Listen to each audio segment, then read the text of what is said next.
Kim aqlsiz? Menmi yoki sen? Men aqlliman ey Qorun.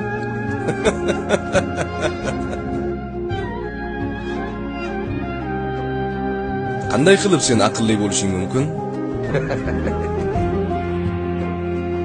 Bir kun kelib qasring yo'q bo'lib, solih amallar boqiy qolishini bildim. Qabrimni solih amallar bilan obod etdim.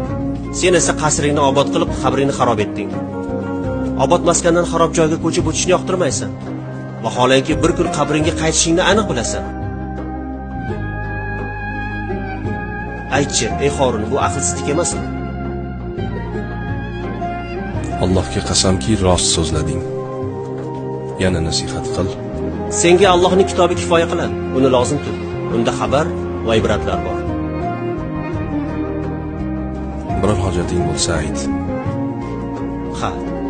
3 ta hojatim bor. Agar ularni ravo qilsang, tashakkur aytaman. Albatta, bemalol. Umrimni ziyoda qilsang. Qo'limdan kelmaydi. O'lim farishtasdan meni himoya qil. Bunga qodir emasman.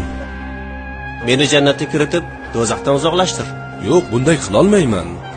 Unday bo'lsa bilib qo'y. Sen qulsan, podshoh emassan. Mening esa qullarga hojatim yo'q.